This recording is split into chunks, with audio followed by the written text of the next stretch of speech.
شروع اللہ کا نام لے کر جو بڑا مہربان نہایت رحم والا ہے۔ ان فرشتوں کی قسم جو ڈوب کر کافروں کی جان کھینچ لیتے ہیں، اور ان کی جو مومنوں کی جان آسانی سے نکالتے ہیں، اور ان کی جو تیرتے ہوئے جاتے ہیں پھر لپک کر آگے بڑھتے ہیں، پھر دنیا کے کاموں کا انتظام کرتے ہیں کہ وہ دن آ کر رہے گا جس دن وہ زلزلہ آئے گا، پھر اس کے پیچھے اور زلزلہ آئے گا۔ اس دن لوگوں کے دل خوف زدہ ہوں گے اور آنکھیں جھکی ہوئی۔ کافر کہتے ہیں کیا ہم الٹے پاؤں پھر لوٹیں گے؟ بھلا جب ہم کھوکھلی ہڈیاں ہو جائیں گے تو پھر زندہ کیے جائیں گے؟ کہتے ہیں کہ یہ لوٹنا تو سراسر نقصان کا لوٹنا ہوگا۔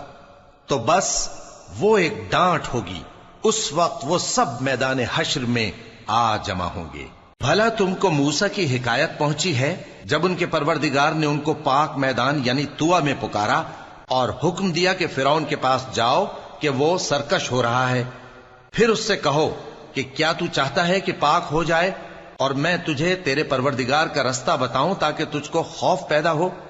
غرض انہوں نے اس کو بہت بڑی نشانی دکھائی مگر اس نے جھٹلایا اور نہ مانا، پھر لوٹ گیا اور تدبیریں کرنے لگا۔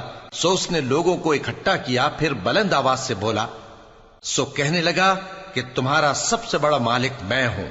تو اللہ نے اس کو دنیا اور آخرت دونوں کے عذاب میں پکڑ لیا۔ جو شخص اللہ سے ڈر رکھتا ہے اس کے لیے اس قصے میں عبرت ہے۔ بھلا تمہارا بنانا مشکل ہے یا آسمان کا؟ اللہ نے اس کو بنایا، اس کی چھت کو اونچا کیا، پھر اسے برابر کر دیا، اور اسی نے رات تاریک بنائی اور دن کو دھوپ نکالی، اور اس کے بعد زمین کو پھیلا دیا۔ اسی نے زمین میں سے اس کا پانی نکالا اور چارہ اگایا اور اس پر پہاڑوں کا بوجھ رکھ دیا۔ یہ سب کچھ تمہارے اور تمہارے مویشیوں کے فائدے کے لیے کیا۔ پھر جب وہ بہت بڑی آفت آئے گی اس دن انسان جو محنت وہ کرتا رہا یاد کرے گا، اور دوزخ دیکھنے والے کے سامنے لا کر رکھ دی جائے گی۔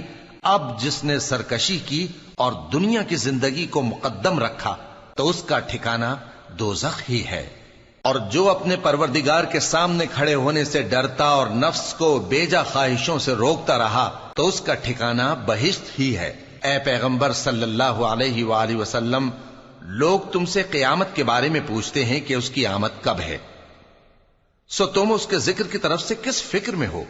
اس کا منتہا یعنی واقع ہونے کا وقت تمہارے پروردگار ہی کو معلوم ہے۔ جو شخص اس سے ڈر رکھتا ہے تم تو اسی کو ڈر سنانے والے ہو۔ جب وہ اس کو دیکھیں گے تو ایسا خیال کریں گے کہ گویا دنیا میں صرف ایک شام یا ایک صبح رہے۔